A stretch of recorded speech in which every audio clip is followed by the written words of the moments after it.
अस्सलामु अलैकुम वरहमतुल्लाहि वबरकातुहू। 13वां सबक, कुल्ली अरज़ी की किस्में। जैसा कि सारे सबक को शुरू करने से पहले एक तमहीदी बात आपको हमेशा बताई गई है कि इससे पहले के जो सबक हैं उसको एक बार ज़रूर दोहरा लिया जाए ताकि नए सबक को समझने में आसानी हो और नए सबक में जो नई इस्तिलाहात हैं उस पर ज़्यादा आपका फोकस रहे। अगर पुराने असबाक को नहीं दोहराएंगे और थोड़ा सा अगर जहन से वो चीज़ें निकल गई हैं तो बहुत ज़्यादा मुश्किल हो जाएगा उस सबक को सुनने में, समझने में और उनकी तमाम उसूल व ज़वाबित को याद रखने में। तो कुल्ली अरज़ी की जो किस्में हैं इनको पढ़ने के लिए सबसे पहले कुल्ली अरज़ी क्या है ये सारी चीज़ें जाननी ज़रूरी है। कुल्ली अरज़ी किससे जुड़ा हुआ है ये सब आपको जानना ज़रूरी है और ये तमाम चीज़ें पीछे के सबक में दोहराई जा चुकी है। कुल्ली ज़ाती क्या होती है और कुल्ली अरज़ी क्या होती है।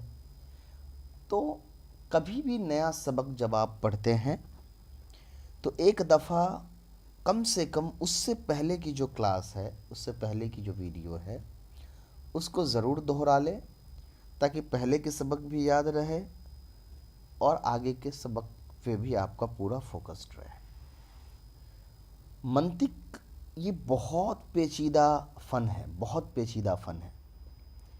इतने टुकड़ों में इसकी किस्मों को बांटा जाता है, इतनी नई नई किस्म की इस्तिलाहात इसके अंदर डाले जाते हैं कि एक वक्त में एक इंसान को तमाम चीज़ें याद रह जाएं एक ही बार पढ़ करके, ये मुमकिन नहीं होता है।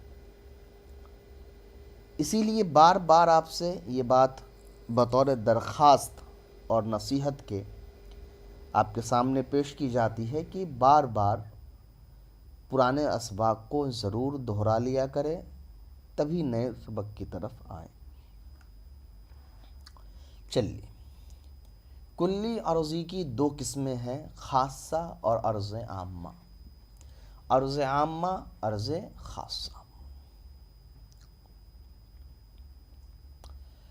अब कुल्ली अरज़ी पहले क्या है उसको एक बार दोहरा लेते हैं। चलिए, आपने पढ़ा था कि अर्ज़ी और कुल्ली ज़ाती ये दो चीज़ें आपने पढ़ी थी। कुल्ली ज़ाती के बारे में आपने पढ़ा था कि एक ऐसी चीज़ होती है जो किसी भी चीज़ की हकीकत में शुमार की जाती है और कुल्ली अरज़ी जो होती है ये कोई ऐसी चीज़ होती है कि किसी भी चीज़ की हकीकत में शुमार नहीं की जाती है। जैसे इंसान का नातिक होना, बोलने वाला, ये इंसान के लिए कुल्ली ज़ाती है क्योंकि ये इंसान की हकीकत में शुमार की जाती है। लेकिन इंसान का ज़ाहिक होना, हंसने वाला या माशी, चलने वाला, ये होना, ये इंसान की हकीकत में शुमार नहीं होती है। यानी इंसान अगर नहीं भी हंसे तब भी इंसान है, इंसान अगर नहीं भी चले तो भी इंसान है। तो इनको कहा जाता है अरज़ी। तो अरज़ी वो चीज़ है कि जिसके होने ना होने से किसी चीज़ की हकीकत पर कोई असर नहीं पड़ता है। हाँ, उसके सिफ़ात में, उसकी क्वालिटीज़ में फ़र्क ज़रूर पड़ेंगे लेकिन उसकी हकीकत में बदलाव नहीं होंगे। अब कुल्ली अरज़ी की दो किस्में हैं, अर्ज़ आम्मा, अर्ज़ ख़ासा। अर्ज़ ख़ासा क्या होता है? ये वो कुल्ली अरज़ी है जो एक हकीकत के अफराद के साथ ख़ास हो। जैसे ज़ाहिक इंसान का ख़ासा है क्योंकि वो ज़ैद, उमर, बकर वगैरह के साथ ख़ास है जिनकी माहियत एक है। अब कुल्ली अरज़ी की जो दो किस्में बयान की गई, अर्ज़ आम्मा, अर्ज़ ख़ासा, तो अर्ज़ खासा का मतलब है कि ये कोई ऐसी अर्जी चीज़ होती है कि वो उस कैटेगरी में आने वाले, उसकी किस्म में आने वाले जितने भी अफराद हैं, जितने भी क्वांटिटी हैं, उन तमाम क्वांटिटी पे वो चीज़ साबित आती है या उसके साथ खास होती है। मिसाल के तौर पे मैं कहूँ हैवानुन नातिकुन, बोलने वाला जानवर यानी कि इंसान, तो दुनिया में जितने भी इंसान हैं उन तमाम इंसानों के अंदर कोई एक ऐसी चीज़ है जो कॉमन है और वो हर इंसान के अंदर आम तौर पर पाई जाती है। कुछ केसेस में एक्सेप्शन हो सकते हैं कि ना पाई जाए, मगर एज ऑन कॉमन ग्राउंड, बहुत आम उमूमी एतबार से वो हर इंसान के अंदर पाई जाती है। तो ऐसे सिफ़ात को कहा जाता है अर्ज़े ख़ासा। जैसे ज़ाहिक होना, हंसने वाला होना। तो हैवानुन नातिकुन ये इंसान है। इंसान के जिस भी फ़र्द को आप उठाएंगे, जैद, उमर, बकर, फ़ातिमा, ज़ैनब, कुलसुम, इन तमाम फ़र्द के अंदर ज़ाहिक होने की जो ख़ासियत है वो पाई जाती है। आम तौर पे हो सकता है कि किसी के अंदर ना भी हो, लेकिन आम तो जो हमारा जो एक गुमान होता है वो कि एक हर आदमी हंसने वाला तो ज़रूर होता है, कभी ना कभी हंसता है। इसी का दूसरा होता है अर्ज़ आम्मा। अर्ज़ आम्मा वो कुल्ली अर्ज़ी है जो एक हकीकत के अफराद के साथ खास न हो, बल्कि चंद हकीकतें रखने वाले अफराद पर सादिक आए। जैसे माशी, पाँव से चलने वाला होना इंसान का अर्ज़ आम्मा है, क्योंकि वो इंसान फ़रस, बकर, गनम वगैरह मुख्तलिफ़ हकीकतें रखने वाले अफराद पर सादिक आता है। तो अर्ज़ आम्मा किसको कहते हैं? अर्ज़ आम्मा वो खासियत होगा, वो क्वालिटी है कि वो किसी कैटेगरी के तमाम जो क्वांटिटी हैं, जो तमाम लोग हैं या जो तमाम उसके अंदर आते हैं, उन सब के ऊपर तो साबित होता ही है, लेकिन वो एक ऐसी चीज़ है कि दूसरे और भी सब कैटेगरीज़ के अंदर, दूसरे और भी तकसीम के अंदर भी वो चीज़ें पाई जाती हैं। मिसाल के तौर पे मैं कहूँ हैवानुन साहिलुन, हिनहिनाने वाला जानवर। मैं कहूँ हैवानुन नातिकुन, बोलने वाला जानवर। तो हैवानुन नातिकुन बोलने का मतलब आप समझ गए कि ये इंसान है।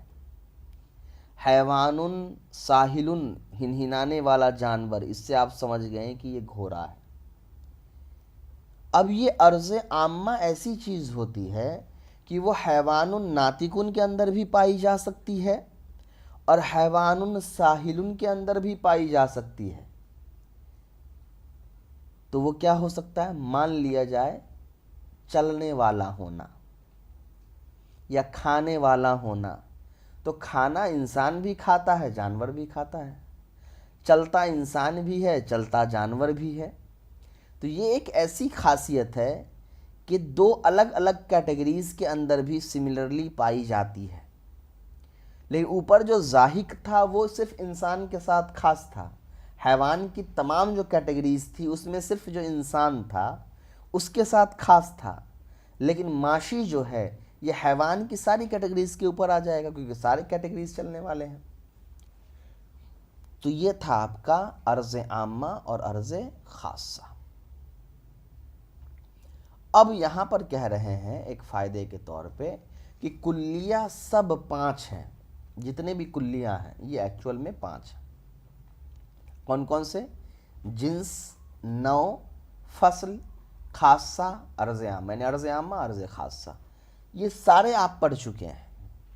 जिन्स जिनसियत को बताता है, एक पूरे जेंडर को बताता है।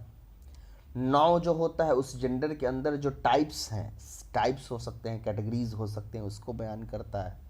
फसल जो होता है वो एक कैटेगरी और दूसरे कैटेगरी के बीच में जो डिवीज़न होता है किसी चीज़ के बेसिस पे, एक किस्म के और दूसरे किस्म में जो फ़र्क होता है उस फ़र्क को फसल के ज़रिए बयान किया जाता है।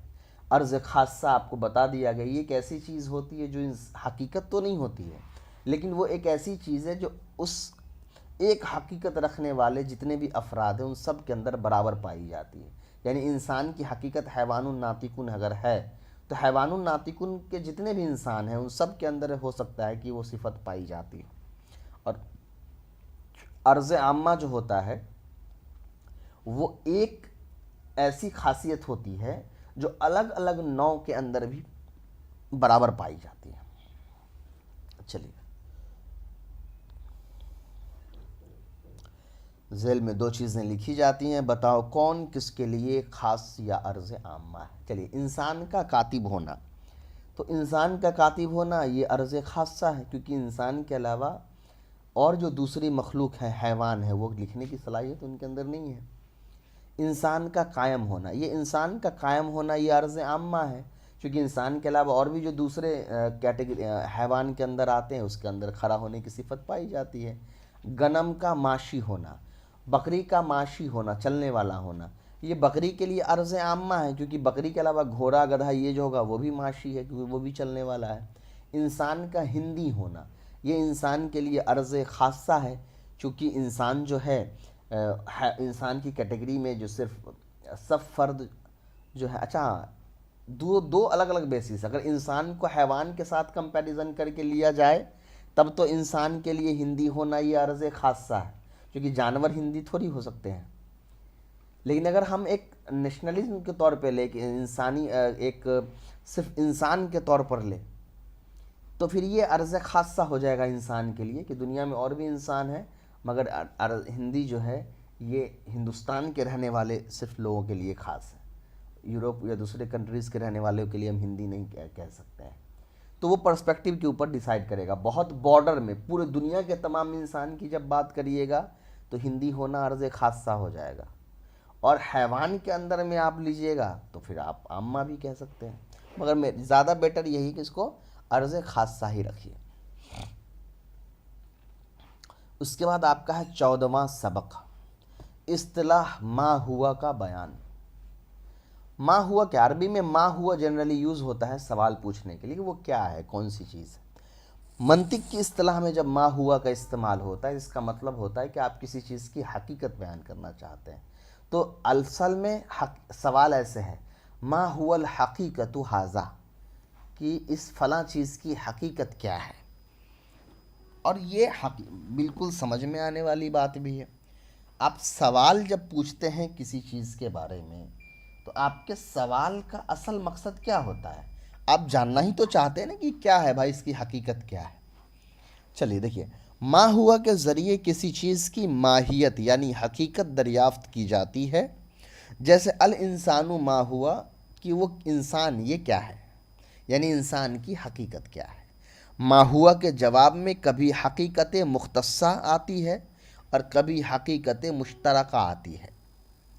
इस सिलसिले में कायदा ये है, अब जब किसी चीज़ के मुतालिक मा हुआ के ज़रिए सवाल होगा उसकी हकीकत को जानने के लिए, तो हकीकत को बयान करने के दो तरीके हो सकते हैं।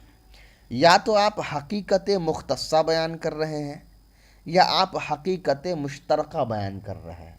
हकीकत मुख्तस्सा का मतलब है कि उसकी कोई ऐसी हकीकत आप बयान कर रहे हैं जो सिर्फ उसी के लिए ख़ास है या उसी की किस्म के लिए ख़ास है, उसके अलावा दूसरे किसी और तकसीम में वो चीज़ ख़ास नहीं होगी।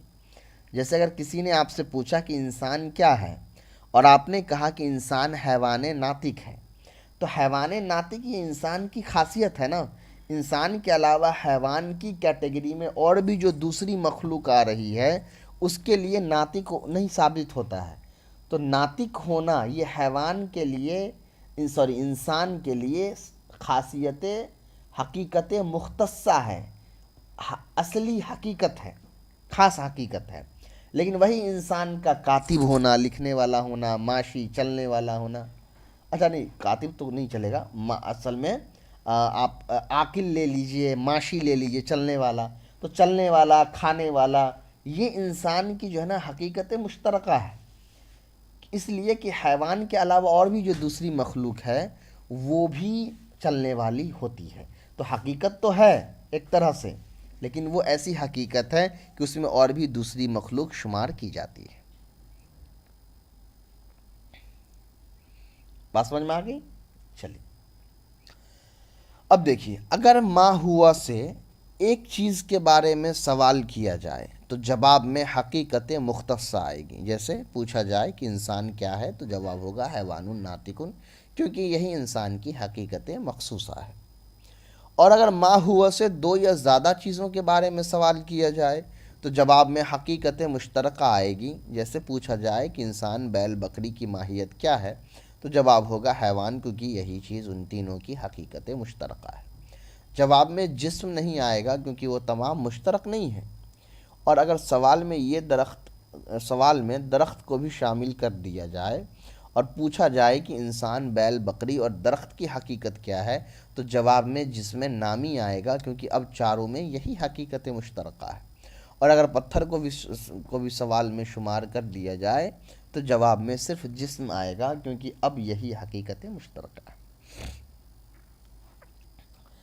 ये जो सेकंड पॉइंट है उसको समझने से पहले एक कॉन्सेप्ट समझिए। मिसाल के तौर पे एक क्लास में सिर्फ लड़का है और आपसे पूछा जाए कि इस क्लास में कौन है तो आप कहिएगा लड़के हैं, क्योंकि वो लड़का होना हकीकत खासा है, क्योंकि उसमें सारे लड़के ही मौजूद हैं। लेकिन अब मान के चलो कि उस क्लास में कुछ लड़कियां भी हैं, बच्चियां भी मौजूद हैं। अब आपसे पूछा जा रहा है कि ये सब क्या है। अब आप सिर्फ लड़के कहेंगे तो बच्चियां छूट जाएंगी, आप सिर्फ लड़कियां कहेंगे तो बच्चे छूट जाएंगे। तो आपको कोई ऐसा वर्ड यूज़ करना पड़ेगा कि ये दोनों शामिल हो जाए। तो आप कहेंगे ये सब तलबा हैं, ये सब स्टूडेंट्स हैं, पढ़ने वाले लोग हैं। तो पढ़ने वाले में ये लड़के भी आ गए, लड़की भी आ गए। तो ये हो गया हकीकत मुश्तरका।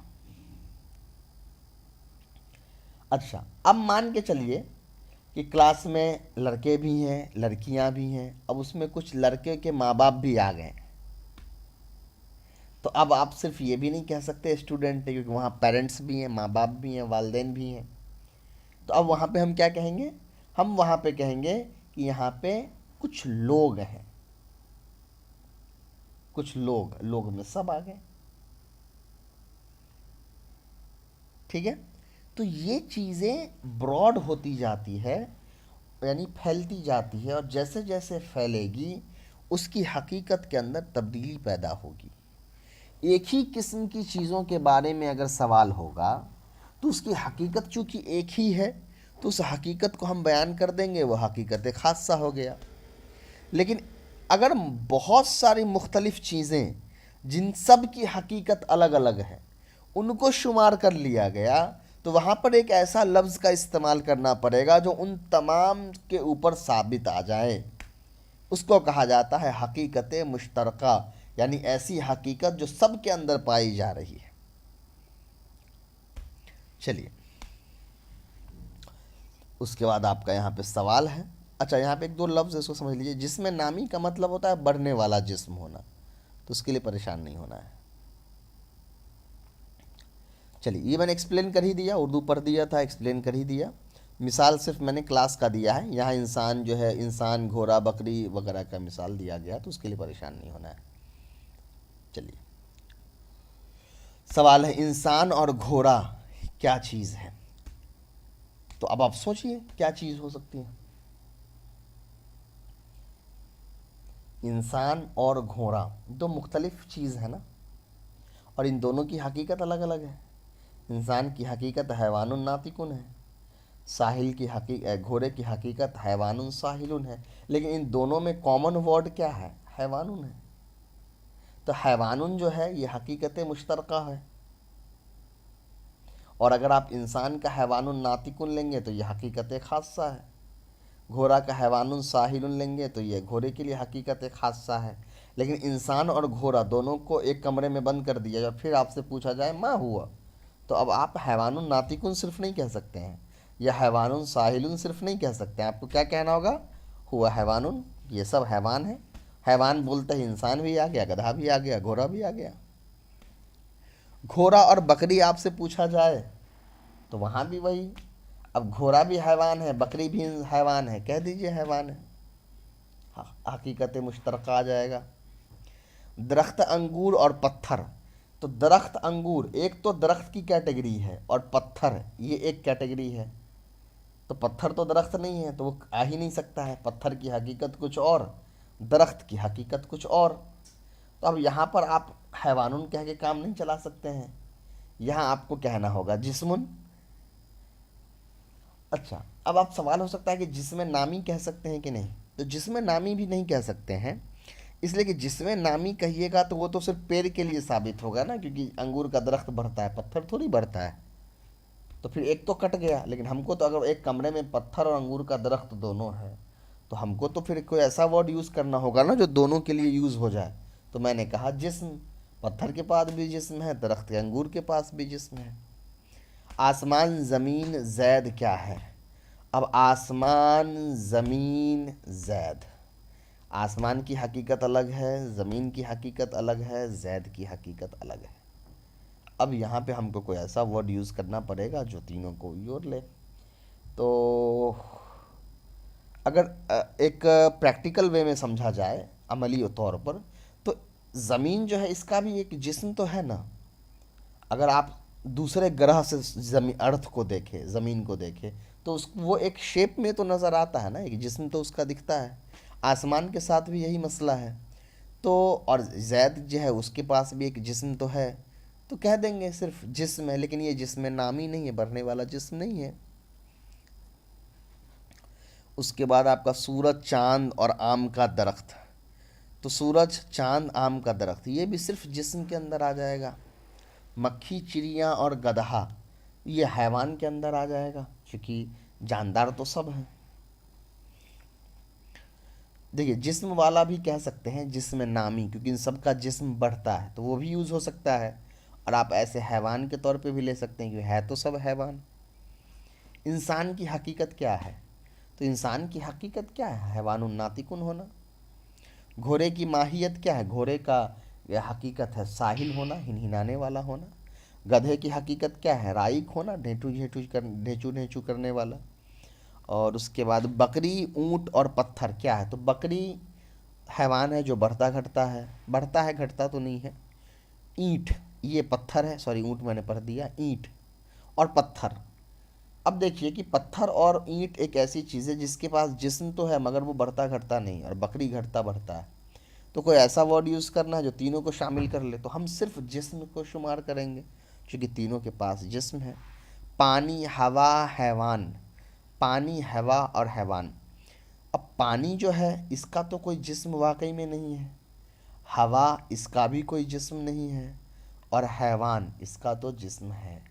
तो अब कैसे होगा, इसको क्या बयान किया जाए? तो कोई ऐसा टर्म यूज़ करना होगा जो इन तीनों के लिए इस्तेमाल हो जाए। हाँ, पानी, हवा, हैवान। अगर हम जानदार लेते हैं जिंदा, तो सिर्फ हैवान जिंदा है, पानी और हवा तो जिंदा है नहीं। और अगर सिर्फ हम लेते हैं बहने वाला, साइलुन, तो सिर्फ पानी बहता है, हवा भी चलो बहता है, हैवान तो नहीं बहता है। तो कोई ऐसा वर्ड यूज़ करना पड़ेगा जो इन तीनों को उसमें शामिल कर दे, पानी को भी शामिल कर दे, हवा को भी शामिल कर दे, और हैवान को भी शामिल कर दे।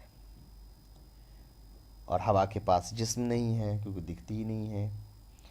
पानी के पास भी हकीकत में अपना कोई जिस्म नहीं है जो घटे बढ़े, और हैवान के पास तो जिस्म है जो बढ़ता है। तो सोचिए, आप दिमाग लगाइए, थोड़ा ट्रिकी हो गया। कोई ऐसा वर्ड यूज़ करना होगा जो इन तीनों को बर्दाश्त कर ले, शामिल कर ले। तो हम ले अगर बहने वाला अगर हम कर देते हैं मान लिया जाए, तो बहने वाला तो फिर हैवान नहीं बहता है ना, हैवान तो चलता है।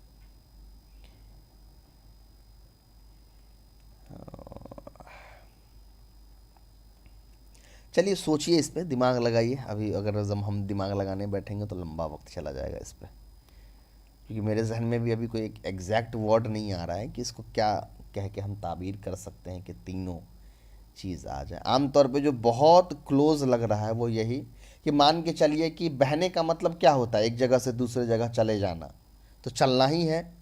ये अलग बात है कि जो हैवान चलता है तो उसको हम चलने से शुमार करते हैं, और पानी एक जगह से दूसरे जगह जाता है तो हम जो है फैलने से शुमार करते हैं, और हवा एक जगह से दूसरी जगह बह के जाती है तो हम बहने से इस्तेमाल करते हैं। मगर मकसद तो तीनों का कॉमन से यही है कि एक जगह से दूसरी जगह वो ट्रांसपोर्ट होता है। तो क्लोज आंसर जो मुझे समझ में अभी फ़िलहाल आ रहा है वो माशी ही समझ में आ रहा है, चलने वाला, एक जगह से दूसरी जगह चले जाने वाला। लेकिन माशी का आप लिटरल मीनिंग लीजिएगा, पाँव से चलने वाला, तब तो फिर पॉसिबल नहीं है।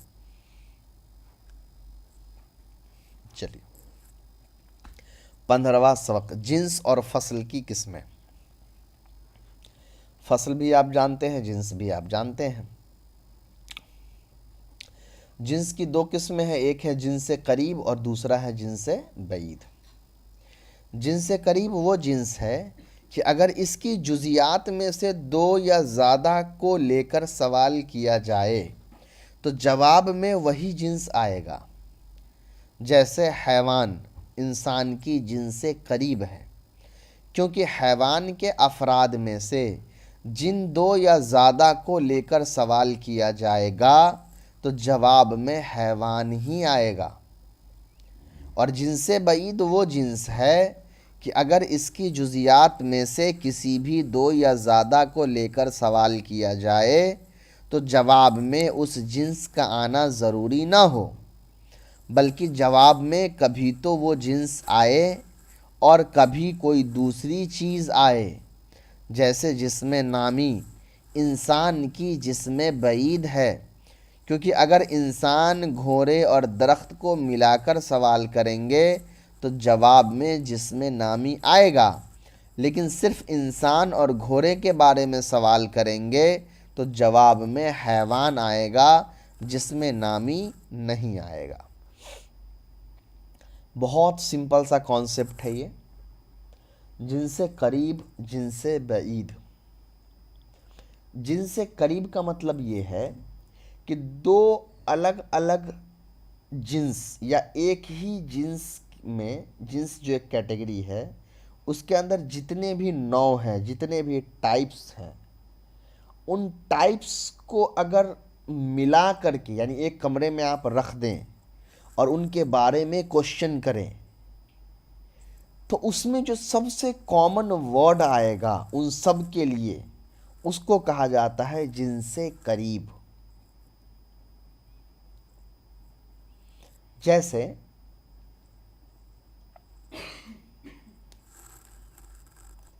चलिए, जैसे जितने भी जिन्स एक जिन्स के चीज़ें हैं, मान लिया जाए आपने घोड़ा लिया, बैल लिया, बकरी लिया, इंसान लिया, और इन सब को एक कमरे में बंद करके आपने क्वेश्चन पूछा कि माँ हुआ ये क्या है, तो अब आप कहिएगा कि ये सब हैवान है। तो ये हैवान जिनसे करीब है इन सब का, क्योंकि आप अगर दो डिफरेंट टाइप्स को भी लेके पूछेंगे ना तो हैवान का जो वर्ड है ना वो निकलेगा उन सब के लिए।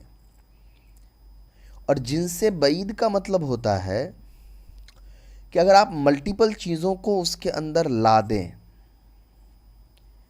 तो चूंकि सब चीज़ें डिफरेंट डिफरेंट हैं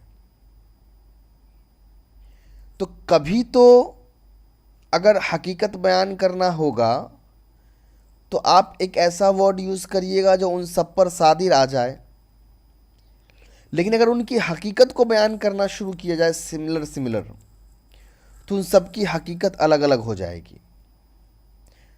या ये थोड़ा सा पेचीदा हो गया और बात उलझ गई, मैं इसको थोड़ा और दूसरे वे में समझाने की कोशिश करता हूँ।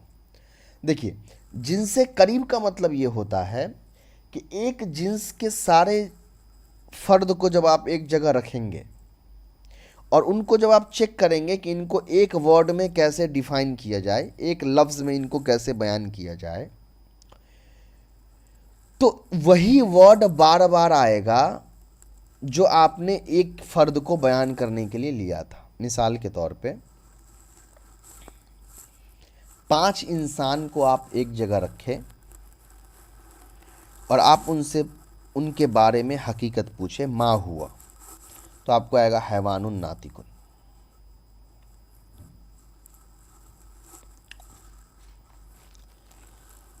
जैद के बारे में पूछा गया मा हुआ, आपने कहा हैवानुन नातिकुन। बकर के बारे में पूछा गया मा हुआ, आपने कहा हैवानुन नातिकुन। उमर के बारे में आपसे पूछा गया मा हुआ, आपने कहा हैवानुन नातिकुन। तो अब देखिए, इंसान एक जिन्स है, उसके जितने भी टाइप्स आपने लिए, जैद उमर बकर फ़ातिमा जो भी आप लेंगे, तो जैद उमर बकर ये एक टाइप हो गया, उमर फ़ातिमा ज़ैनब फ़ातिमा कुलसुम ये एक टाइप हो गया, ये एक किस्म हो गया। इन दोनों के बारे में जब आप सवाल पूछेंगे तो एक ही वर्ड आएगा, वो आएगा हैवान। तो हैवान होना या हैवान नातिक होना, ये तो नातिक तो कोई जिन्स नहीं है, वो तो अलग से हकीकत है। हैवान जिन्स है, तो ये आपकी जिन्स से करीब है। जिन्स से करीब का मतलब ये वो वर्ड है कि उस जिन्स के जितने भी टाइप हैं उन सब में ये चीज़ कॉमन है, चाहे वो मर्द हो या औरत हो, दोनों हैवान है, ये वर्ड कॉमन है। अब एक इंसान और एक घोड़ा रखेंगे और पूछेंगे मा हुआ, तो आप एक के बारे में कहेंगे हैवानुन नातिकुन, एक के बारे में आप कहेंगे हैवानुन साहिलुन। तो यहाँ पर भी ये असल में जिन्स से करीब ही है, एक अलग नज़रिए से। घोड़ा भी हैवान है, इंसान भी हैवान है, लेकिन इसी में 3-4 चीज़ें और ऐड कर दीजिए। हैवान को भी रख दीजिए, यानी कि गधा भी रख दीजिए, इंसान भी रख दीजिए, पत्थर भी रख दीजिए, पेड़ भी रख दीजिए। अब आप पूछिएगा मा हुआ, तो ना तो अब यहाँ पे हैवान आ सकता है, ना यहाँ पे जिस्म नामी आ सकता है, यहाँ पे आएगा जिस्म। तो अब देखिए हकीकत बदल गई ना, मैटर चेंज हो गया। तो इसको कहा जाएगा ये जिनसे बईद है। क्यों? क्योंकि यहाँ एक आप ऐसा वर्ड यूज़ कर रहे हैं जो हकीकत से बहुत दूर है। आप देखिए ना, आप उसमें हैवान भी तो है ना, लेकिन आप कह रहे हैं एक कॉमन वर्ड यूज़ कर रहे हैं जिस्म। क्यों जिस्म यूज़ कर रहे हैं? क्योंकि उसमें पत्थर भी है, उसमें गधा भी है, उसमें पेड़ भी है, उसमें इंसान भी है। तो उस क्लास में ये चारों लोग हैं, चारों चीज़ें हैं, और आपको एक ऐसा वर्ड यूज़ करना था जो उन चारों को डिफ़ाइन कर दे, उन चारों पे सादिर आ जाए।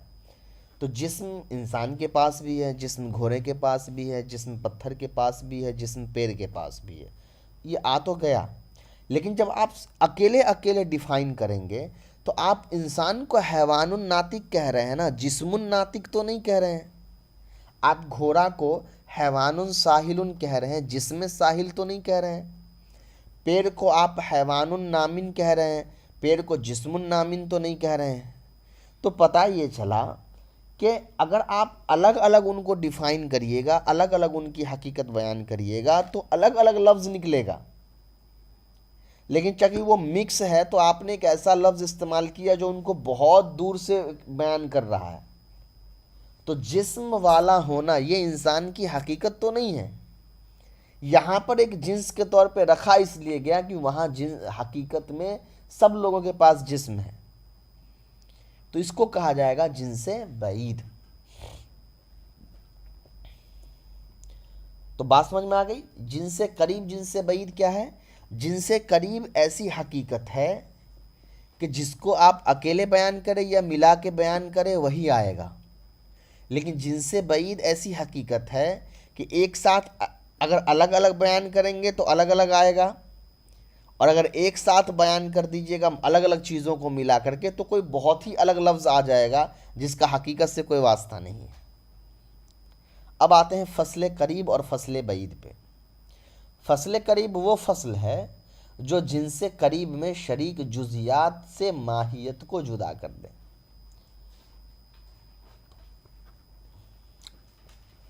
नातिक इंसान की फसले करीब है क्योंकि वो इंसान को उसकी जुजियातें उसकी जिनसे करीब हैवान में शरीक तमाम जुजियात फर्स बकर गनम वगैरह से जुदा कर देती है। और फसल बईद वो फसल है जो जिनसे बईद में शरीक जुजियात से माहियत को जुदा कर दे। जिनसे करीब में जो चीज़ें शरीक हैं उनसे जुदा ना करें। जैसे हसास इंसान की फसले बईद है कि वो इंसान को जिसमें नामी होने में जो चीज़ें इंसान के साथ शरीक हैं उनसे जुदा करता है, मगर जानदार होने में जो चीज़ें इंसान के साथ शरीक हैं उनसे जुदा नहीं करता। सेम जैसे जिनसे करीब जिनसे बईद है वैसे फसले बईद फसले करीब है। फसल के माने आप जानते ही हैं, ये एक ऐसी चीज़ होती है जो किसी की हकीकत नहीं होती है, वो दो अलग अलग कैटेगरी में डिफरेंस करता है, उसको सिर्फ बयान करने के लिए आता है। मान लिए कि हैवान के अंदर घोड़ा भी है इंसान भी है, तो घोड़ा और इंसान के अंदर क्या फ़र्क है, ये दोनों अलग अलग कैसे हैं? कोई दोनों हैवान है ना, तो फिर ऐसा क्या है कि घोड़ा जो हैवान है ये अलग है और इंसान जो हैवान है ये अलग है? तो आप कहते हैं नातिक होना, बोलने वाला होना। तो जाहिर सी बात है बोलने वाला एक ऐसी सिफत है जो घोड़े को इंसान से अलग कर देती है, हालांकि दोनों हैवान हैं। तो ये फसल है। तो अब मैं जब कहूँगा हैवानुन नातिकुन तो ये फसले बईद है इंसान के लिए, सॉरी फसले करीब है इंसान के लिए। इसलिए फसले करीब है कि ये इंसान को दूसरे और जो हैवान हैं उससे जुदा कर देता है। ठीक है, जैसे यहाँ पे देख लीजिए जो ही मिसाल में लिखी है। और जब आप कहते हैं फसले बईद तो फसले बईद के बारे में साफ लिखा है कि जो जिनसे बईद में शरीक जुजियात से माहियत को जुदा करे। जिनसे बईद में, जिनसे करीब में नहीं। तो फसले बईद का मतलब ये है कि ये कोई ऐसा फसल है जो बहुत दूर से फ़र्क वाजे करता है, करीब से नहीं। बहुत दूर से वाजे करता है, करीब से नहीं। इसका क्या मतलब है? मिसाल के तौर पे इंसान है और घोड़ा है, तो इंसान और घोड़ा के अंदर जो हकीकत में जो फ़र्क है वो किस वजह से है?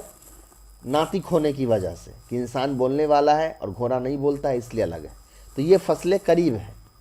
लेकिन इंसान के अंदर एक और सिफात है ना जो घोड़ा से में नहीं पाई जाती, वो है हसासियत का।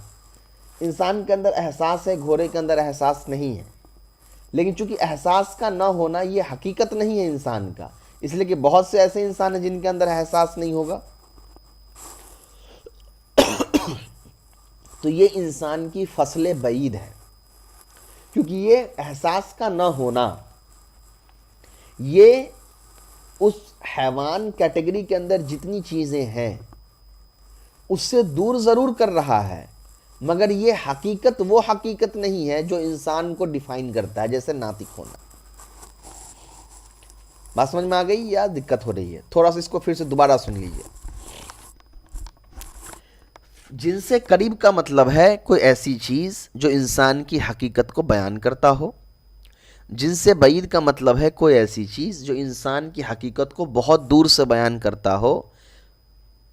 फसले करीब का मतलब है कोई ऐसी चीज़ जो एक कैटेगरी में जितनी भी मान लीजिए कि एक क्लास में अलग अलग तरह के बच्चे रखे हुए हैं, उनमें से उन सब बच्चों के अंदर जो डिफरेंस है, जो फ़र्क है, उसको फसले करीब बयान करता है। और फसले बईद जो होता है वो क्लास में जितने बच्चे मौजूद हैं उन सब में हकीकी फ़र्क के अलावा कोई और भी दूसरा फ़र्क पाया जा रहा है, जिस फ़र्क के बिना पर वो सब एक दूसरे से अलग होते हैं। चलिए, जैसे यहाँ इन्होंने एक मिसाल दी कि अगर आप इंसान को जिस्म नामी कहिएगा तो इंसान को जिस्म नामी कह देने से काम नहीं बनेगा। मान लिया जाए कि इंसान के साथ आपने कह दिया कि एक कमरा है जिसके अंदर इंसान भी है, घोड़ा भी है, बकरी भी है, पेड़ भी है, पत्थर भी है। आपने कहा जिस्म, तो जिस्म में तो सब आ गया। आपने कहा जिस्म नामी, तो जिस्म नामी में इंसान आ तो जाएगा, क्योंकि इंसान का भी जिस्म एक तौर पे बढ़ता है, लेकिन उसमें दूसरे और भी जो शरीक चीज़ें हैं वो अलग हो जाएंगी। पत्थर नहीं आ पाएगा उसमें, क्योंकि इंसान पत्थर नहीं बढ़ता है। तो जिसमें नामी जो ये टाइटल आपने इंसान के लिए बोला, ये सही ज़रूर है, क्योंकि ये इंसान को एक हद तक डिफाइन ज़रूर कर रहा है, और उस कैटेगरी क्लासरूम में जो पत्थर रखे थे उससे फ़र्क भी वाज़े कर दिया। मगर ये एक्यूरेसी के साथ नहीं है, क्योंकि जिसमें नामी पेड़ भी हो सकता है, गधा भी हो सकता है, क्योंकि वो बढ़ सकता है। तो फसल तो हुआ, फ़र्क तो आपने बयान किया, लेकिन ये वो फ़र्क नहीं है जो 100% एक्यूरेसी के साथ, बिल्कुल एतमाद के साथ फ़र्क वाज़े कर दे दो अलग अलग चीज़ों में। तो ये जिनसे बई फसल बईद हो गया। फिर यहाँ पर आपका तमरीन है, इंसान के लिए नातिक होना। तो नातिक होना ये जिनसे करीब है। इंसान का जिस्म वाला होना, तो जिस्म वाला होना ये फसल बईद है। जिस्म नामी ये भी आपका फसल बईद है। नाहिक होना, ये अगर घोड़े के लिए बोला जाए तो ये जिनसे करीब है। नहीं, जिनसे तो नहीं आएगा, फसल करीब आएगा। और जिनसे करीब भी ले सकते हैं, क्योंकि हिंडाने वाला जानवर तो ये जिनसी हो गया एक तरह से। नहीं, नाहिक सॉरी, गधे के लिए कहा जाता है, साहिल घोड़े के लिए, तो ये दोनों वही हो जाएंगे। हसास का होना ये जिनसे वईद हो जाएगा। नामी का होना ये भी आप जिनसे वईद ले लीजिए। जिनसे बईद नहीं आएगा ना, क्योंकि बरहा होना ये किसी की हकीकत नहीं हो सकती है, फसले बईद हो जाएगा। उसका बाद आपका ये 16वां सबक है जिसके अंदर सवालात हैं। अब मैं क्या चाह रहा हूँ आपसे कि ये सवाल तो आप खुद से बनाइए, मैं इसको नहीं बताऊँगा। इस सवाल के मुतालिक एक बहस आगे है जो मैं आपको समझाऊंगा इंशाल्लाह, और उसके अकॉर्डिंग फिर हम लोग आगे बढ़ेंगे। 19वां जो सबक आपका है, 18वां सबक के बाद 19वां सबक है गालिबन। 20वां सबक, हाँ, ये जो आपका है 20वां सबक के बाद तसव्वुरात तमाम हुए, और उसके बाद नीचे जो ये इस्तिलाहात हैं इसको हम लोग बनाएंगे, तो ये ऊपर जो सवाल हम छोड़ के आए वो ऑलरेडी बन जाएगा। तो इसीलिए हम लोग इसको यहाँ बनाएंगे, उसको वहाँ नहीं बनाएंगे। मैं यहाँ पे जब पहुँचूँगा तब आपको सवाल बताऊँगा कि क्या करना है। फ़िलहाल अभी जहाँ चल रहे हैं चलते हैं, उसको फिर देख लेते हैं पहले। चलिए, तो ये सवाल मैंने स्किप किया है, सीधे आ जाते हैं 17वां सबक 17 चैप्टर पे। दो कुल्लियों में निस्बत का बयान। जो दो कुल्ली होता है, कुल्ली अर्जी हो, कुल्ली ज़ाती हो, उनमें आपस में क्या रिश्ता होता है, वो कैसे बयान किया जाता है, उसके बारे में समझते हैं। हर कुल्ली को दूसरी कुल्ली के साथ 4 निस्बतों में से कोई एक निस्बत ज़रूर हासिल होती है। 4 तरह के रिश्ते हैं। दो कुल्ली जो आपस में जुड़े हुए होंगे वो इन चारों में से किसी एक रिश्ते के बिना पर जुड़े होंगे, या यूँ कहो कि दो कुल्लियों में ख्वाह कोई सी हो, चारों निस्बतों में से कोई एक निस्बत ज़रूर होती है। वही बात कि 4 तरीके के रिश्ते हैं, कोई एक रिश्ता ज़रूर पाया जाएगा दो कुल्लियों के दरमियान में। वो 4 रिश्ते कौन से हैं? तसावी, तबाइन, उमूम खुसूस मुतलक और उमूम खुसूस मिन वजहिन। ये चारों किस्में हैं। पहला है तसावी। तसावी ये है कि दो कुल्लियों में से हर कुल्ली दूसरे के हर फर्द पर सादिक आए। जैसे इंसान और नातिक में तसावी है, क्योंकि उनमें से हर एक कुल्ली दूसरी कुल्ली के हर फर्द पर सादिक आता है। और जिन दो कुल्लियों में तसावी की निस्बत होती है उनको मुतसावियैन कहते हैं।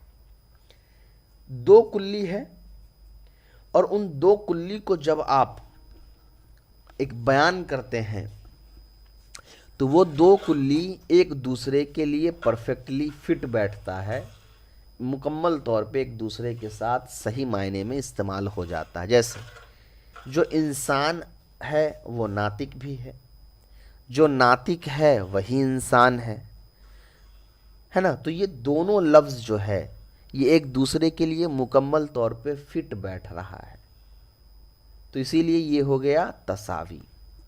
तबाइन बिल्कुल इसका उल्टा होगा। दो कुल्लियों में से कोई कुल्ली दूसरे कुल्ली के किसी भी फर्द पर सादिक ना आए।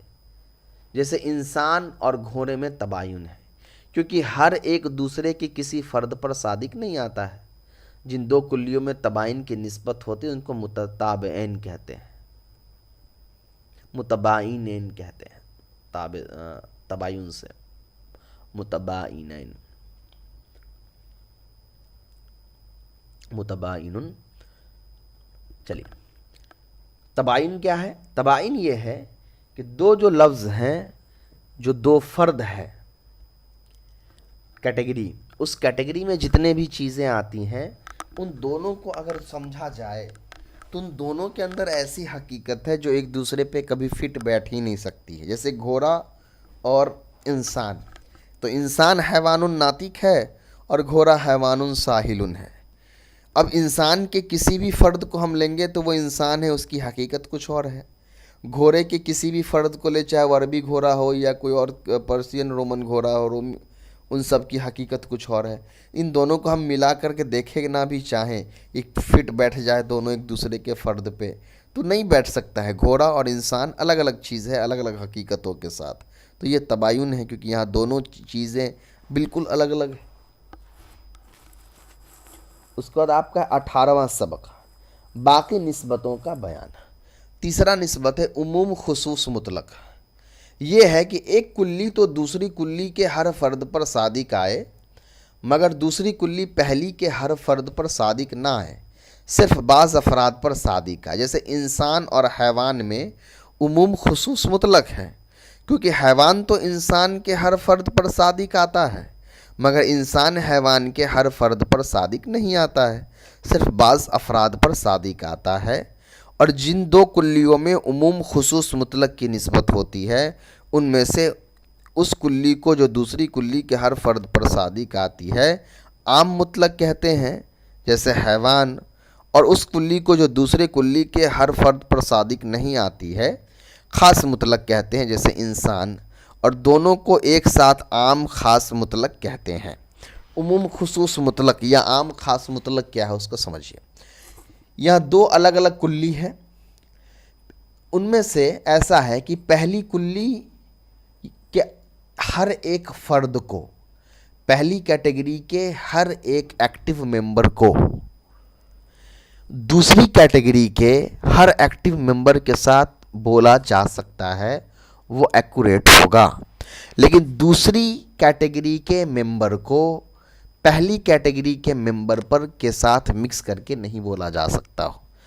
ये इंग्लिश टर्म में समझा दिया, ऐसे समझ लो। पहली किस्म के सारे लोगों को दूसरी किस्म के सारे लोगों के साथ मिलाकर के बोला जा सकता है, लेकिन दूसरी किस्म के लोगों को पहली किस्म के लोगों के साथ मिलाकर के नहीं बोल पाएंगे। जैसे मान लिया आपने एक कैटेगरी लिया इंसान की और एक कैटेगरी लिया आपने हैवान की, तो इंसान को आप हैवान के अंदर डाल सकते हैं, क्योंकि इंसान हकीकत में हैवान है। लेकिन हैवान को आप इंसान के साथ नहीं डाल सकते हैं, इसलिए कि हैवान में सिर्फ इंसान नहीं है, जानवर, घोड़ा, गाय, बकरी सब है। तो इसीलिए हैवान इंसान के अंदर तो नहीं आ सकता है, लेकिन इंसान का लफ्ज़ हैवान के अंदर सादिर हो सकता है, साबित हो सकता है। तो इंसान जो लफ्ज़ है ये क्या है? खास है। और हैवान जो लफ्ज़ है ये आम है। इसी को उमूम खुसूस मुतलक कहा जाता है। और चौथा आपका है उमूम खुसूस मिन वजहिन। ये है कि हर एक कुल्ली दूसरी कुल्ली के बाज़ अफराद पर सादिक आए और बाज़ पर सादिक ना आए। जैसे हैवान जानदार और अबियत सफ़ेद उमूम खुसूस मिन वजहिन की निस्बत है, क्योंकि हर एक दूसरे के बाज़ अफराद पर सादिक आता है। मसलन सफ़ेद बैल हैवान भी है और अबियज़ भी। काली भैंस सिर्फ हैवान है, सफ़ेद कपड़ा सिर्फ अबियज़ है। और उमूम खुसूस मिन वजहिन का जो लफ्ज़ है कि वो दोनों में उमूम खुसूस का रिश्ता है, मगर किसी तरीके से। ये बिल्कुल सेम ऊपर वाला तीसरी किस्म ही है, मगर यहाँ एक फ़र्क बयान कर दिया कि कभी कभी वो दोनों मैच कर जाते हैं, कभी कभी नहीं करते। मिसाल के तौर पे पहली कैटेगरी के लोग दूसरी कैटेगरी के साथ मिक्स कर जाते हैं और दूसरी कैटेगरी के लोग पहली कैटेगरी के साथ मिक्स कर जाते हैं। तो कभी मिक्स करते हैं, कभी नहीं करते, यानी ग्रुप ए के लोग ग्रुप बी में जाकर के शामिल हो जाते हैं, ग्रुप बी के लोग कभी ग्रुप ए के साथ शामिल होते हैं, कभी नहीं होते हैं। जैसे मैंने कहा सफ़ेद घोड़ा, तो सफ़ेद घोड़ा ये दो है। अब अगर सफ़ेद और घोड़ा ये दोनों मैच कर गए तो हम कह सकते हैं कि हाँ एक घोड़ा है जो सफ़ेद है। कभी आप कह सकते हैं सफ़ेद कुर्ता, तो यहाँ सफ़ेद तो है, एक कुर्ता है जो सफ़ेद है, लेकिन अब कुर्ता और घोड़ा मैच नहीं कर रहा है, लेकिन सफ़ेद वाला वर्ड जो है मैच कर जा रहा है। तो अब यहाँ ऐसा होता है कि दो ग्रुप आपने बनाया, मान लिया कि आपने सफ़ेद नाम का एक ग्रुप बनाया और घोड़ा का एक ग्रुप आपने बनाया। अब आप कह रहे हैं सफ़ेद घोड़ा, तो यहाँ क्या हुआ, जो घोड़ा है वो सफ़ेद है, जो सफ़ेद है वो घोड़ा है, तो ये मैच कर गया। लेकिन आपने कहा सफ़ेद कपड़ा, तो सफ़ेद की कैटेगरी से तो आप सफ़ेद उठा लेंगे, लेकिन कपड़े की कोई कैटेगरी नहीं है, तो यहाँ ये मैच नहीं किया। इसी तरीके से आपने कहा काला घोड़ा, तो घोड़े की कैटेगरी से आपने घोड़ा तो उठा लिया, लेकिन यहाँ पे सफ़ेद की कैटेगरी से आप नहीं उठा पाएंगे। तो यहाँ क्या हो रहा है, कुछ सिनेरियो में मैच कर रहा है दोनों एक इक्वली, और कुछ सिनेरियो में वो दोनों इक्वली मैच नहीं कर पा रहे हैं। तो इन्हीं को कहा जाता है उमुम खुसूस मिन वजहिन। चलिए अब यहाँ पे सवाल है, इसको समझ लीजिए। हैवान और फर्स, जो घोड़ा है वो हैवान है, लेकिन सारे हैवान घोड़े नहीं हैं, तो ये कौन सा होगा, ये आपका होगा उमूम खुसूस मुतलक। इंसान और पत्थर, न इंसान एक कभी पत्थर हो सकता है और न पत्थर कभी इंसान हो सकता है, तो ये तबायुन हो गया।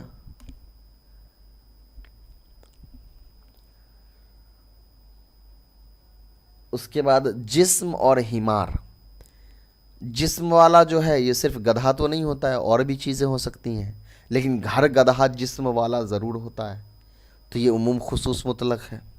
हैवान और असवद, जो हैवान है वो काला हो ज़रूरी नहीं है, जो काला हो वो हैवान हो ये भी ज़रूरी नहीं है, तो ये हो गया उमूम खुसूस मिन वजहिन वाला। जिस्म नामी और खजूर का दरख्त, बढ़ने वाला जिस्म और खजूर का दरख्त ये दोनों बढ़ता है, तो यहाँ पर भी आपका ये समझ लीजिए कि उमूम खुसूस मुतलक के अंदर आ जाएगा कि जिस्म नामी में और भी है ना, सिर्फ खजूर तो नहीं है, लेकिन खजूर का दरख्त जिस्म नामी ज़रूर है, तो ये आपका जिस्म नामी बोल देने से खजूर का दरख्त उसमें शामिल हो जाएगा, और खजूर का दरख्त बोल देने से जिस्म नामी के अंदर वो शामिल हो जाएगा। हजर और जिस्म, पत्थर जो है उसका तो जिस्म है, तो आप इसको तबायुन ये तसावी कह सकते हैं कि जिस्म जो है उसके पास पत्थर तो है।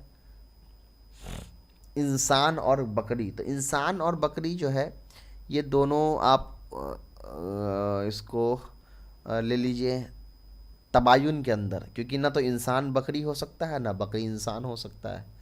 रोमी और इंसान, इंसान जो है वो रोम से है तो रोमी हो सकता है, लेकिन हर इंसान रोमी नहीं हो सकता है, तो मुम खुसूस मुतलक है।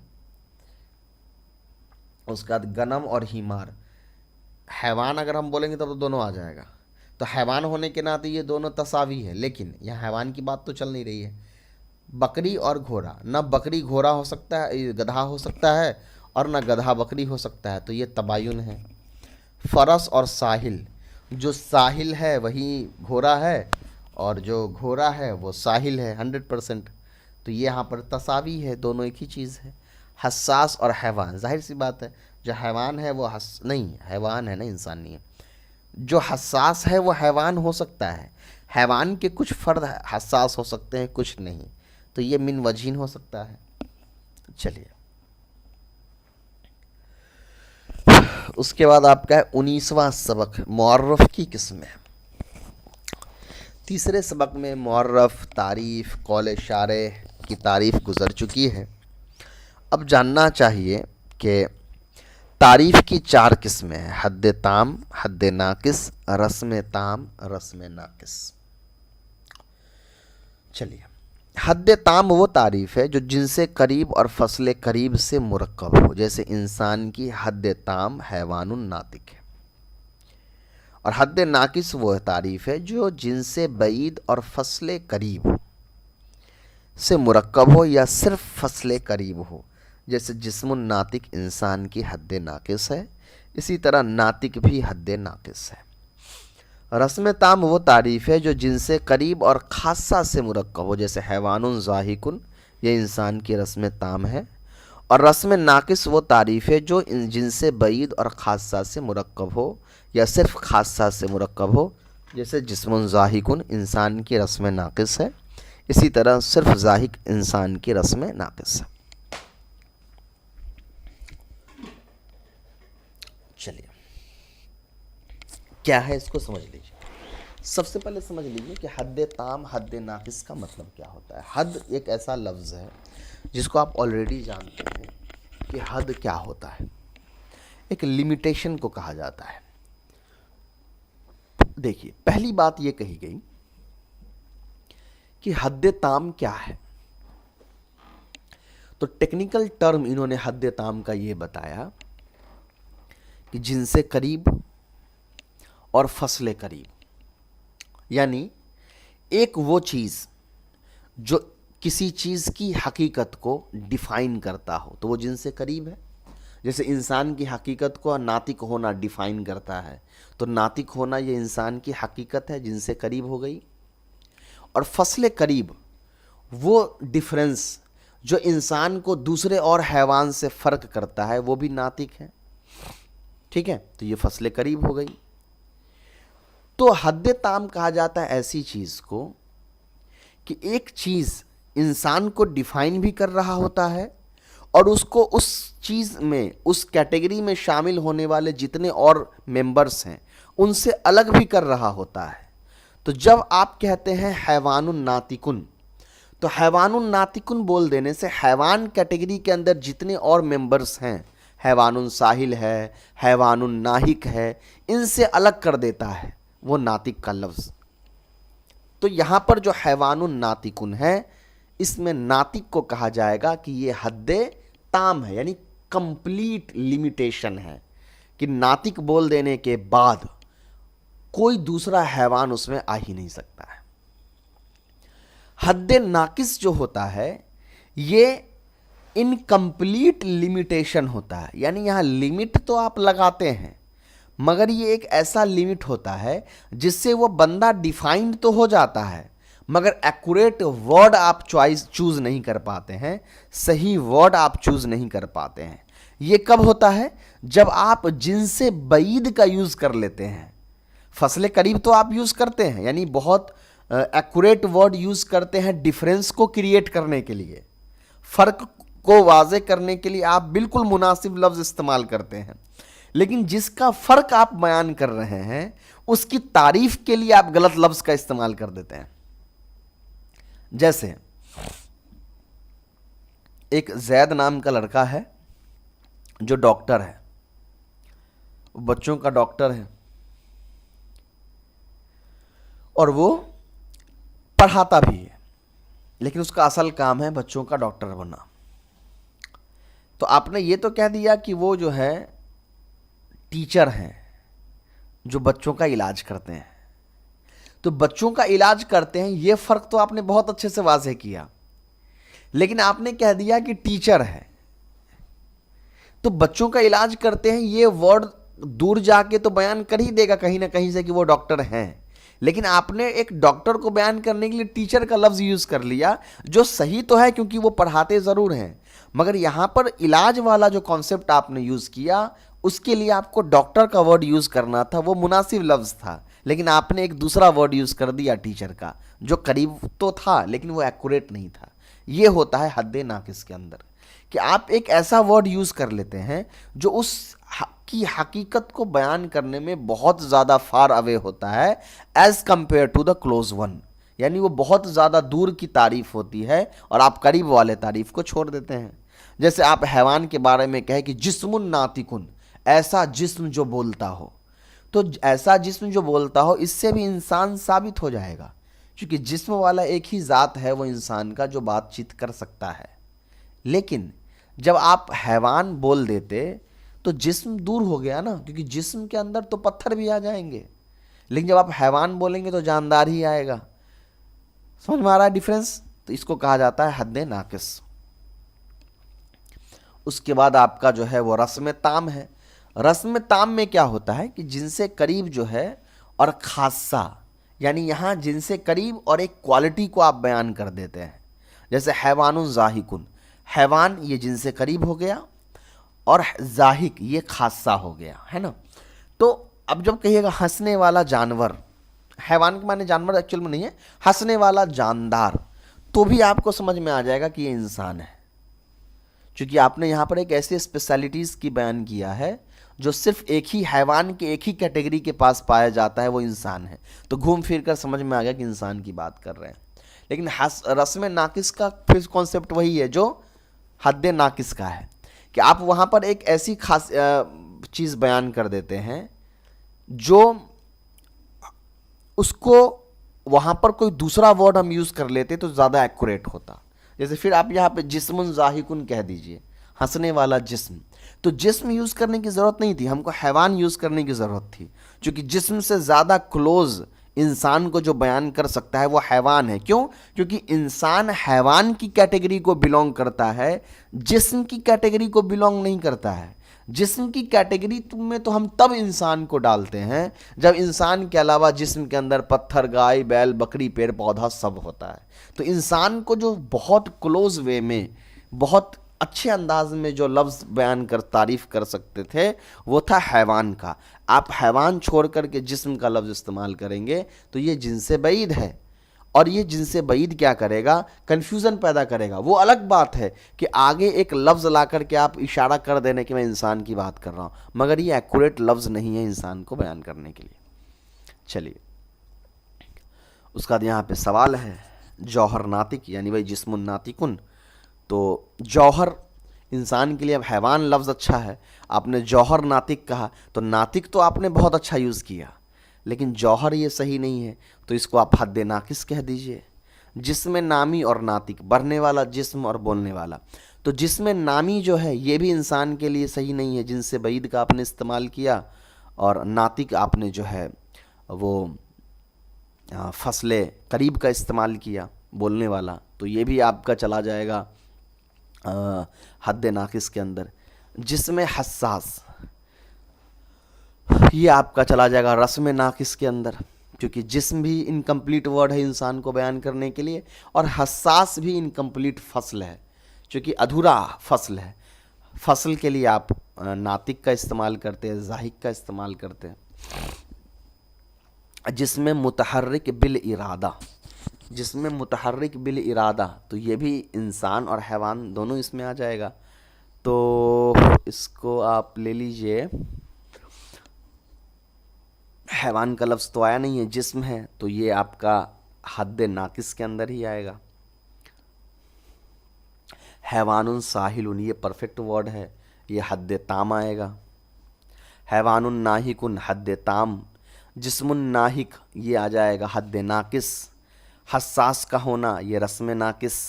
नातिक का होना, ये सिर्फ नातिक अगर लफ्ज़ है तो इसको आप हद रस्म ताम कहिए।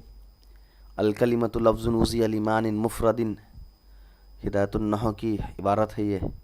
अलफ़ेलु कलिमतुन दल्लत अला मानिन फ़ी नफ़्सिहा मुक़्तरिनन बिअहदिल अज़मीनतिस सलासा, तो ये दो लफ्ज़ है ना। अलकलिमतु लफ्ज़ुन उज़ी अलिमान मुफ़रद, एक ऐसा कलिमा एक ऐसा लफ्ज़ है जो एक ख़ास माने को बयान करने के लिए इस्तेमाल होता हो। तो ख़ास माने के लिए बयान, तो इसमें फ़ेल दोनों हैं, तो कलिमा को वाज़ेह करने के लिए ये हद ताम ही है, क्योंकि वाज़ेह बात है। अलफ़ेलु कलिमतुन दल्लत अला मानिन फ़ी नफ़्सिहा मुक़्तरिन बिअहदिल अज़मीनतिस सलासा, ये भी बिल्कुल वाज़ेह एक्यूरेट तारीफ़ इस्तेमाल की गई है फ़ेल को बयान करने के लिए। तो फ़ेल के लिए ये जो पूरा जुमला है ये भी हद ताम है। उसका दिया आपका 20वां सबक है। दो कुल्लियों में कितनी निस्बतें होती हैं? 4 होती हैं। 4 निस्बत क्या क्या है? तो 4 निस्बतें आपको पता है, हद ताम, हद नाकिस, अच्छा नहीं कुल्लियों की बात है ना, सॉरी, आपका भाई तबायुन, तसावी, उमूम खुसूस मुतलक और उमूम खुसूस मिन वजहिन वाला। तसावी की तारीफ़ क्या है? तसावी की तारीफ़ ये है कि जब दो कुल्लियों को एक दूसरे के फ़र्द पर बोला जाए तो बराबर सादिक बैठे। तबायुन में क्या होता है, दो ऐसी कुल्लियाँ हैं कि दोनों के फ़र्द पर अगर बोला जाए तो एक दूसरे के साथ मैच नहीं कर पाते हैं। उमूम खुसूस में क्या होता है, एक फ़र्द तो दूसरे के साथ मैच कर जाता है, दूसरा पहले के साथ मैच नहीं करता है। और उमूम खुसूस मिन वजहिन क्या है, एक फ़र्द दूसरे के फ़र्द के साथ कभी मैच करता है, कभी मैच नहीं करता है, कभी एक मैच करता है दूसरा नहीं, कभी दूसरा मैच करता है पहला नहीं, कभी दोनों मैच करते हैं, कभी कोई मैच नहीं करता है। हद ताम क्या है? हद ताम का मतलब होता है कि आप एक ऐसा लफ्ज़ इस्तेमाल करते हैं कि एक मुकम्मल तौर पर उसको बयान कर देता है, और ये आम तौर पर पाया जाता है जिनसे करीब और फसले करीब को लेकर के। हद नाकिस क्या है? हद नाकिस में आप जिनसे बईद और फसले करीब का इस्तेमाल करते हैं। रस्म ताम में आप जिनसे करीब और खासा का इस्तेमाल करते हैं, और रस्म नाकिस में आप जिनसे बईद और खासा का इस्तेमाल करते हैं। तसव्वुरात यहाँ से आपका कंप्लीट हो गया। इल्म के अंदर हम अभी तक तसव्वुरात की बात कर रहे थे, उसके बाद तस्दीकात है जो और ज़्यादा अच्छा है, यानी कि पेचीदा है। तो अब क्या करना है आपको वो समझिए। यहाँ पर इल्म, तसव्वुर, तस्दीक, तसव्वुर बदीही, तसव्वुर नज़री, तस्दीक बदीही, तस्दीक नज़री, मुअर्रफ, तारीफ़, कौल शारह, दलील, हुज्जत, नज़र फ़िक्र, मंतिक, तरतीब, मौजू, मंतिक का मौजू, मंतिक की गर्ज, दलालत, दाल, मदलूल, वज़ा, मौजू, मौजू लहू, दलालत लफ्ज़िया, दलालत गैर लफ्ज़िया, दलालत लफ्ज़िया वज़इया, दलालत लफ्ज़िया तबइया, दलालत लफ्ज़िया अक़लिया, दलालत गैर लफ्ज़िया तबइया, दलालत गैर लफ्ज़िया अक़लिया, दलालत मुताबकी, दलालत तज़म्मुनी, दलालत इल्तिज़ामी, मुफ़रद, मुरक्कब, मफ़हूम, जुज़ियात व अफ़राद, हक़ीक़त, माहियत, अवारिस, कुल्ली जुज़ई, कुल्ली ज़ाती, कुल्ली अर्ज़ी, जिन्स, नौ, फ़स्ल, ख़ासा, अर्ज़ आम्मा, इस्तिलामा हुआ, जिनसे करीब, जिनसे बईद, फ़स्ल करीब, फ़स्ल बईद, तसावी, तबाइन, उमूम खुसूस मुतलक, उमूम खुसूस मिन वजहिन, हद ताम, हद नाकिस, रस्म ताम, रस्म नाकिस। ये पूरे इस्तिलाहात आपको क्या करने हैं, एक कॉपी पे लिखने हैं, उसका डेफिनेशन लिखना है, उसका एग्जाम्पल लिखना है, और वो किताब से देख करके नहीं, अपनी अंडरस्टैंडिंग के अकॉर्डिंग।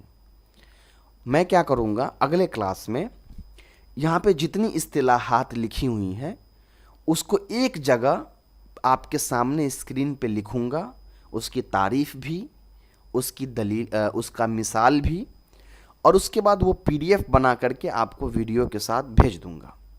तो तसव्वुर की पूरी जो बहस है वो एक जगह आपके सामने आ जाएगी, लिखित रूप से भी और आपके सामने ज़बानी तौर पर भी।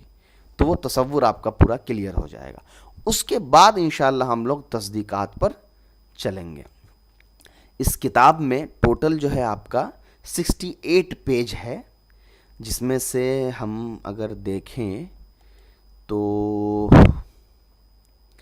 हम लोग 38 पेज तक पहुंच चुके हैं, और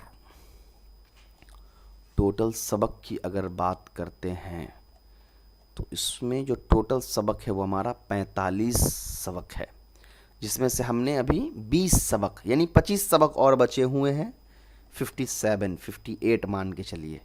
तो इसमें 20 पेज और है जो हमको करने हैं, ये पूरी किताब इंशाअल्लाह फिर मुकम्मल हो जाएगी। चलिए, उम्मीद है कि आप सब कुछ समझ रहे हैं। आप एक चीज़ याद रखिए, ये मुझे लगता है कि बयान कर देना ज़्यादा मुनासिब है।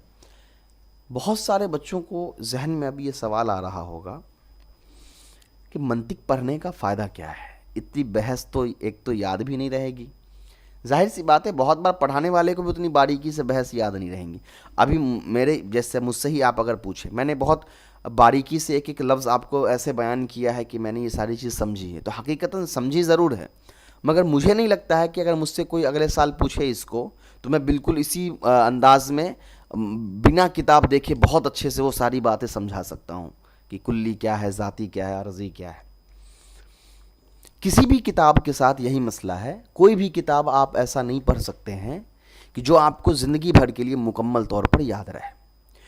कुछ इस्तिलाहात की किताब आपको सिर्फ इसलिए पढ़ाई जाती है कि जब बड़ी किताबों में इशारा किया जाए कि ये कुल्ली है, ये जुज़ई है, ये दलील है, ये तसव्वुर है, ये तस्दीक है, तो आपके दिमाग में इतना याद रहे कि ये चीज़ मैंने फलां किताब में पढ़ी है ताकि आप वापस वहाँ आएँ।